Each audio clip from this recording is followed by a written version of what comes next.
Bonjour à tous, un grand bonjour depuis l'Argentine. Et ce matin et aujourd'hui, je veux partager avec vous un passage de la Bible qui est il est assez très connu. On va le trouver dans le Psaume, et c'est un psaume qui on connaît peut-être, on a écouté, on a chanté, et c'est le Psaume 139. Et on a quelques versets, mais il y a un verset qui va être clé pour nous, pour ces méditations, pour cette prédication. Et on va trouver le Psaume 139. Le Psaume 139, le premier verset, ça dit, et au chef de chœur, Psaume de David. Éternel, tu me sondes et tu me connais. Toi, tu sais quand je m'assis et quand je me lève. De loin, tu discernes tout ce que je pense. Tu sais quand je marche et quand je me couche. Et tous mes chemins te sont familiers. Bien avant qu'un mot vienne sur mes lèvres, Éternel, tu sais déjà ce que je veux dire. Et regardez ça, c'est le verset clé pour nous aujourd'hui. Tu m'entoures par derrière et par devant. Et tu mets ta main sur moi. Tu m'entoures par derrière, par devant. Et tu mets ta main sur moi. Prions. Seigneur, merci pour ta parole. Seigneur, merci parce que on peut venir vers toi, Seigneur, et on peut apprendre. Mais aussi, on veut que tu fasses une œuvre dans notre vie, qu'on puisse mettre en pratique, Seigneur, ce que tu veux, et par ta parole, ce que tu veux nous enseigner. On prie ça dans le nom de Jésus-Christ. Amen. Donc, ça dit, Éternel, tu me sondes et tu me connais. En fait, on a un Dieu qui nous connaît, qui connaît tout par rapport à nous, tous nos secrets, tous nos soucis, toutes nos difficultés, tous nos défis, et toutes les choses qu'on est en train de vivre aujourd'hui. Waouh! Et peut-être tu es en train d'écouter ça, et tu arrives à l'église, ou tu l'écoutes où tu es, et tu dis, vous dites, mais comment est-ce que Dieu il sait ce que je suis en train de traverser dans ma vie? Ben, il le connaît. Il nous connaît à tous. Et malgré les circonstances, malgré les difficultés, malgré les inquiétudes, malgré des fois la manque de satisfaction, malgré des fois qu'on ne sait pas quoi faire ou comment décider et quoi dire, et malgré ça, et aujourd'hui, je veux vous encourager. Parce qu'en fait, je veux vous encourager par l'intermédiaire de ces versets, parce qu'en fait, dans ces versets-là, on va trouver la présence de Dieu qui fera une différence dans notre vie. Donc, aujourd'hui, peut-être, vous êtes en recherche d'une solution. Vous êtes en train de rechercher la volonté de Dieu pour votre vie. Peut-être pas, peut-être une solution à vos soucis, une solution à vos difficultés. Et aujourd'hui, je suis en train de vous encourager, de dire peut-être, c'est pas que vous allez trouver la solution, mais je connais quelqu'un qui sera toujours avec vous et qui veut être avec vous. Et en fait,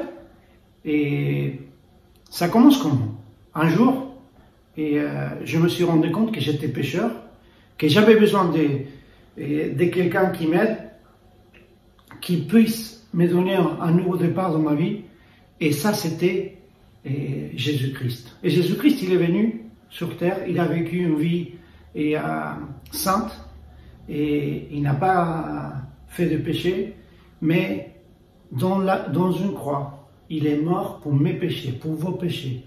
Et il n'est pas resté là. 3 jours plus tard, il a ressuscité. Et dans la Bible, on peut trouver ces versets qui nous disent « Car Dieu a tant aimé le monde, qui a donné son Fils unique, afin de quiconque croit en lui ne périsse pas, mais qu'il ait la vie éternelle. » Donc un jour, je me suis rendu compte de ça, et j'ai accepté le pardon de mes péchés. J'ai demandé à Jésus de me pardonner mes péchés, j'ai accepté Jésus-Christ comme mon sauveur personnel. Et en fait, depuis ces jours-là, Dieu, et par l'intermédiaire de sa parole, me donne la certitude que j'ai une assurance de salut. Qu'un jour, on ne sait pas quand, mais un jour je serai au ciel avec lui. Pourquoi? Parce que je suis une bonne personne? Pas du tout. Parce qu'un jour, je me suis rendu compte que c'est Christ qui pouvait me sauver. C'était que lui, le seul chemin, la vérité et la vie. Donc du coup, on a un nouveau commencement. Et c'est ces jours-là, et Dieu, par l'intermédiaire de son Esprit Saint, il est venu vivre dans ma vie. Donc du coup, je suis devenu enfant de Dieu. Donc ça, c'est le départ. Donc quand on est enfant de Dieu, il ne lâche pas. Il est toujours avec nous. Et c'est ça que je veux vous encourager aujourd'hui. C'est de mettre en valeur la présence de Dieu dans votre vie. Si vous avez pris ces décisions d'accepter Jésus-Christ comme votre sauveur un jour, vous êtes un enfant de Dieu. Donc du coup, Dieu, la présence de Dieu, il est là et il sera là pour vous. Et c'est ça qu'il dit ici. Regardez, c'est incroyable. Tu m'entoures, il part à Dieu, par derrière et par devant, et tu mets ta main sur moi. La présence de Dieu peut faire une différence dans notre vie. Donc la présence de Dieu peut faire la différence aujourd'hui. Dans vos soucis, dans vos difficultés, peut-être dans les moments de joie, mais peut-être il faut prendre des décisions difficiles ou importantes. Dieu veut que vous mettez en valeur sa présence dans votre vie. Et c'est là que c'est incroyable, parce qu'en fait, c'est très, on peut dire illustratif, on va dire que c'est très graphique, okay? Parce que regardez ce qu'il dit. Et on va regarder ces mots-là. Il dit, et tu m'entoures par l'arrière et par devant. Donc du coup, Dieu, il est devant nous. Qu'est-ce que ça veut dire quand on parle de devant? En fait, quand quelqu'un y est devant, en fait, il dirige. En fait, il nous donne la direction. Quand on parle d'être devant, c'est lui qui nous guide. Okay? Et je me rappelle, et j'ai voyagé beaucoup avant la pandémie, et un de mes voyages, j'ai accumulé des kilomètres, des miles, comme on appelle dans mon avion, donc du coup je pouvais profiter et pour les faire un échange pour des vols gratuits.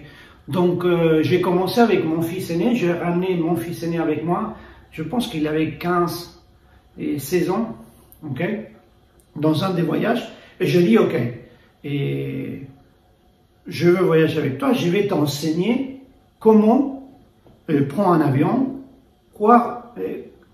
qu'est-ce que tu dois regarder, quelle information tu dois chercher, comment tu dois décider, et pour savoir comment te débrouiller dans un aéroport et regarder les télévisions, le télé par rapport à différents vols, dans quelle allée il faut aller, et à quel terminal, et tout ça. Donc, et qu'est-ce que je faisais? Je enseignais, mais après, j'allais devant. Et j'avais mon fils qui me suivait. Donc lui, il suivait. Et je disais, bah, rappelle-toi, toutes les choses que je suis en train de t'enseigner. Mais ce que je voyais, c'est que, comment moi j'étais devant, lui, il suivait. Et il pensait pas trop. Mais plus tard, je vais vous dire qu'est-ce que s'est passé. Parce qu'en fait, et aujourd'hui, merci Seigneur, mes enfants, ils peuvent se débrouiller par rapport à ça, par rapport à voyager seul. Mais quand on pense à Dieu, il est devant nous. C'est celui qui nous guide. C'est celui qui nous donne qui nous montre la direction. Et pour ça, il faut faire confiance. On va dire, on ne va pas suivre quelqu'un qu'on ne fait pas confiance. Regarde ce qu'il dit en Proverbes chapitre 3, versets 5 et 7.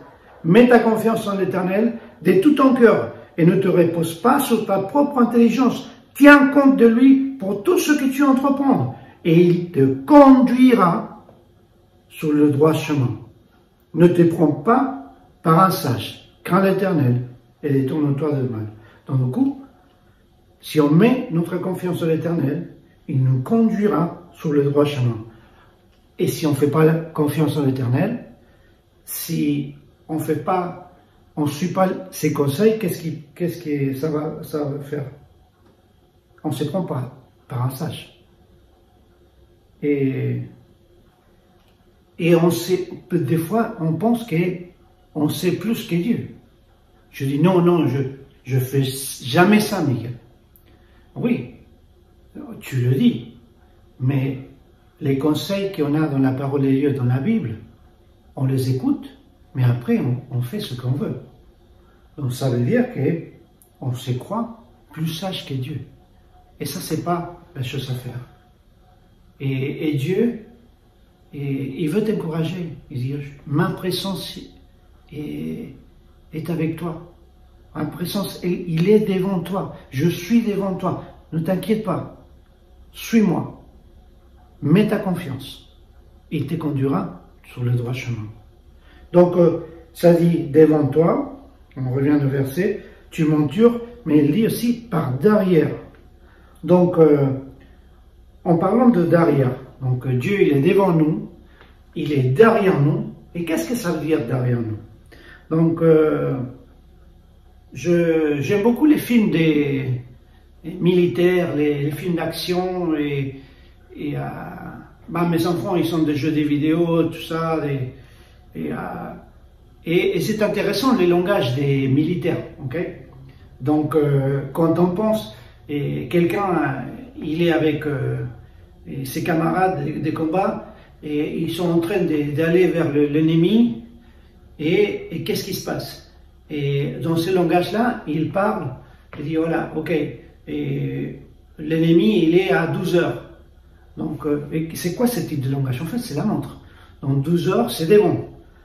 Et il parle à ses camarades, il dit, et tu gardes ma 6, mon 6. Je suis en train de me traduire, mais j'ai vu les films en anglais, donc du coup, mon 6, c'est derrière moi, ok, dans la montre.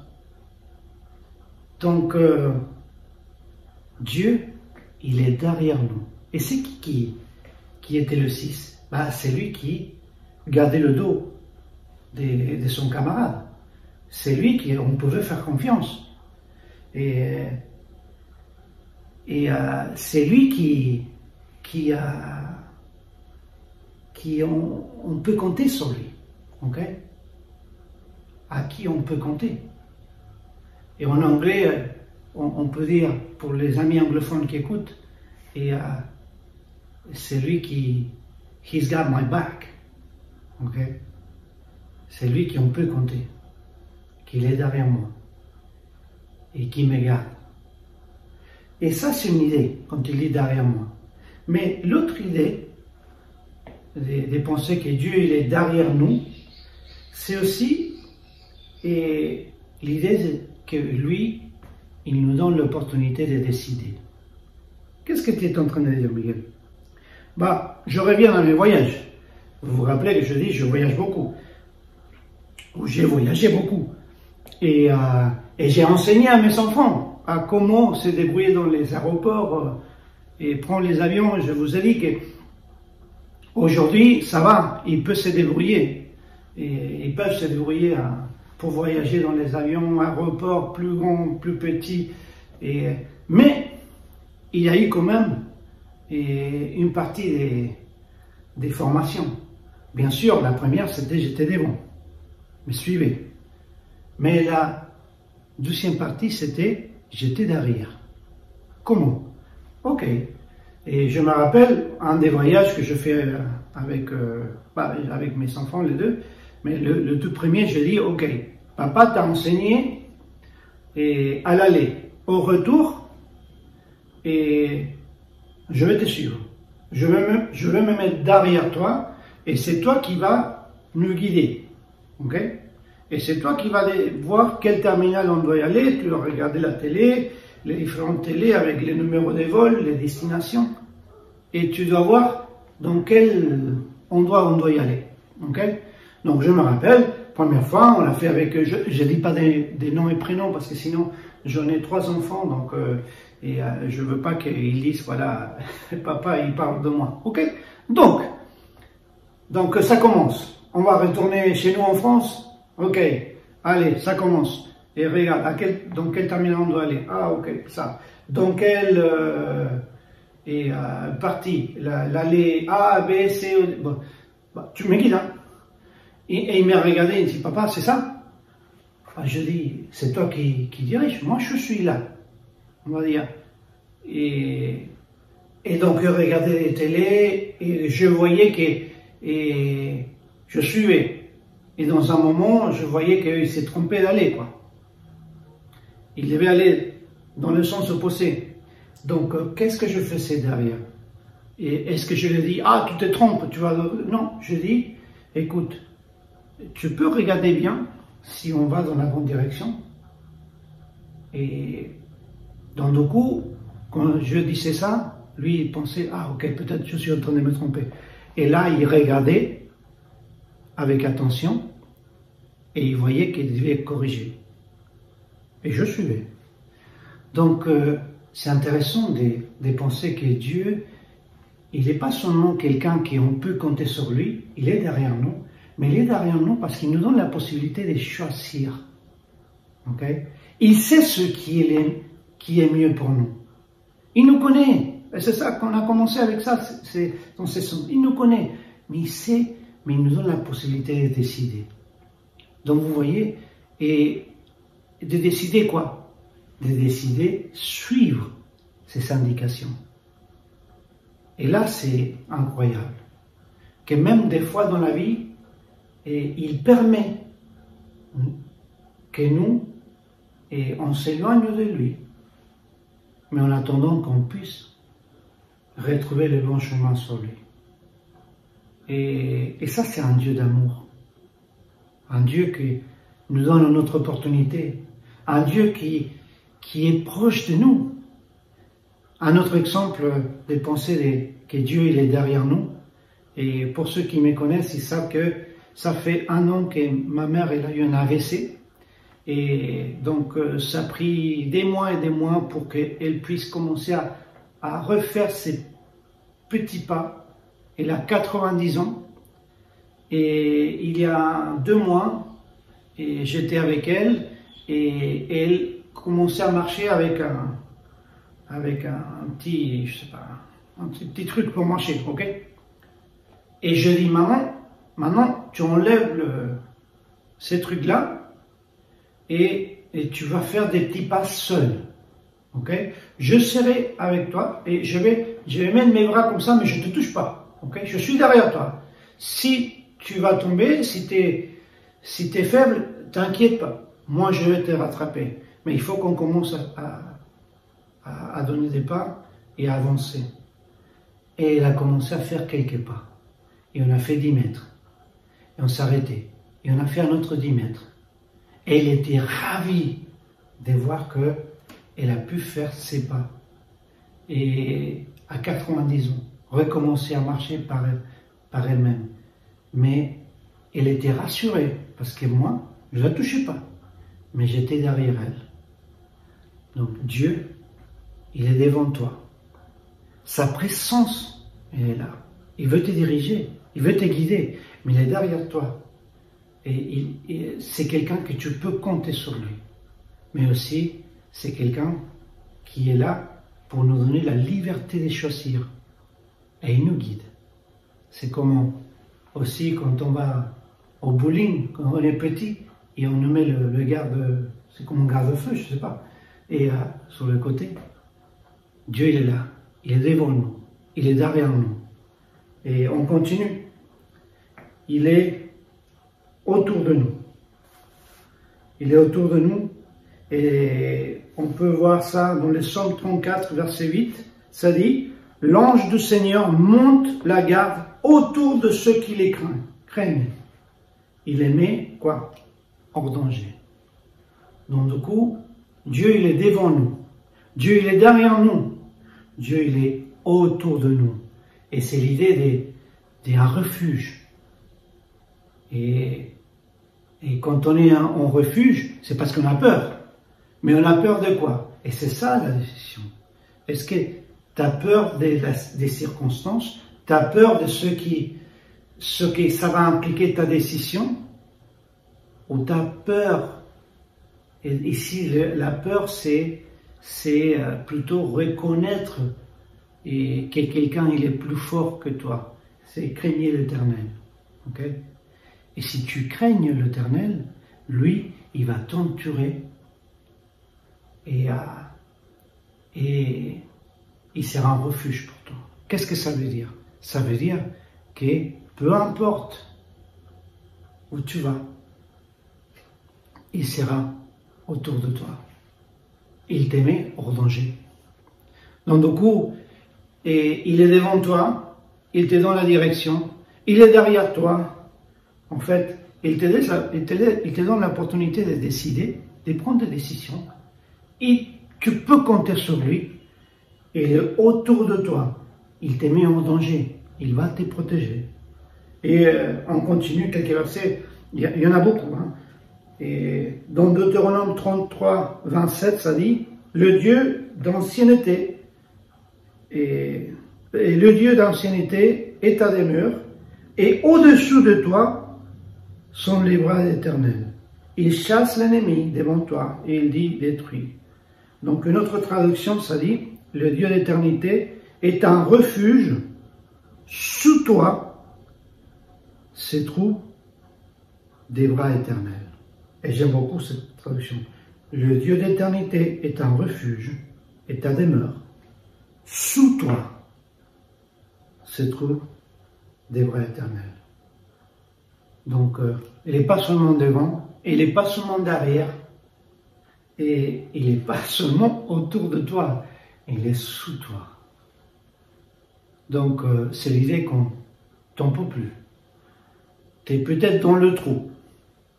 Tu sais, ses bras, ils seront toujours là pour te accueillir, pour te soutenir et pour te ramener vers toi. Quel Dieu qu'on a! Quel Dieu! Et ça, c'est un Dieu qui veut t'encourager aujourd'hui, qui veut vous encourager aujourd'hui. Mais qu'est-ce qu'on va faire nous? Est-ce qu'on va mettre en valeur sa présence dans notre vie? Il est devant nous. Il veut nous guider.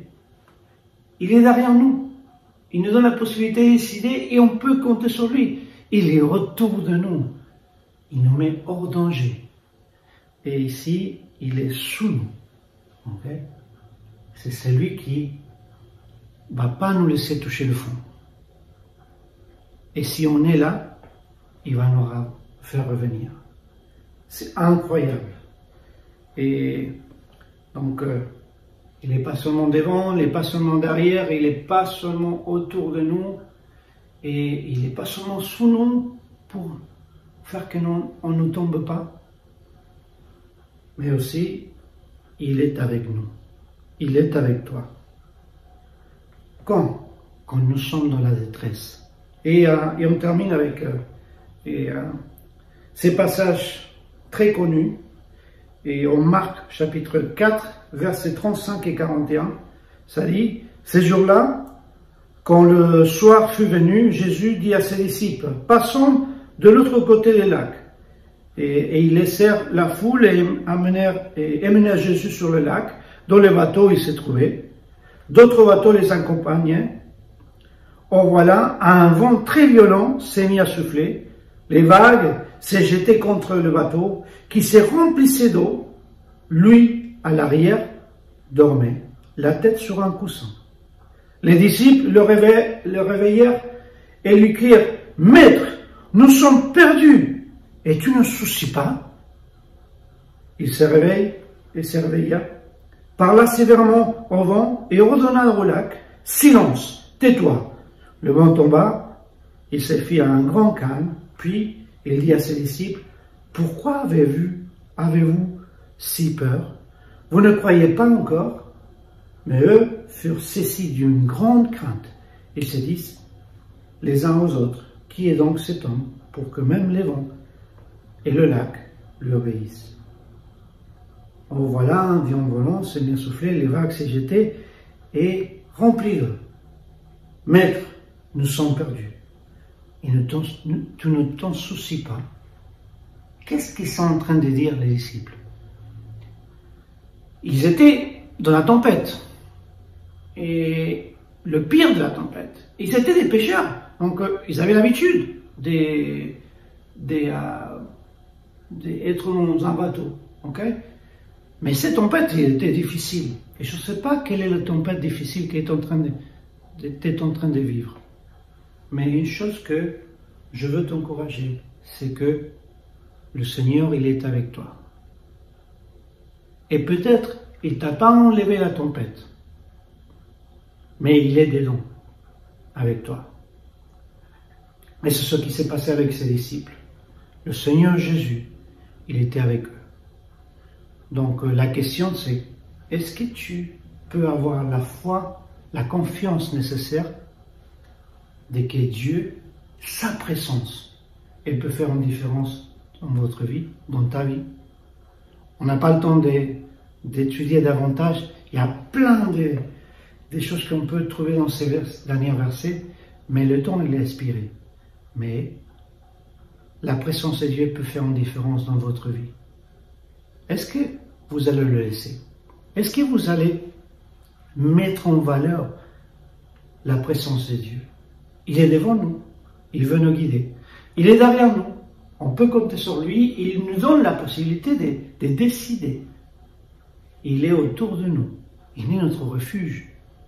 Et il est sous nous, pour nous soutenir, pour pas nous laisser tomber au fond de trou. Et il est avec nous. Il ne va jamais nous laisser. Et même s'il nous laisse passer par des moments difficiles, et je préfère être dans les moments difficiles avec Jésus qu'être confortable sans des moments difficiles, mais sans Jésus. Je préfère être avec lui, parce qu'avec lui, les choses vont marcher. Que le Seigneur vous bénisse et qu'aujourd'hui, vous pouvez mettre en valeur la présence de Dieu dans votre vie, parce que ça va faire une différence.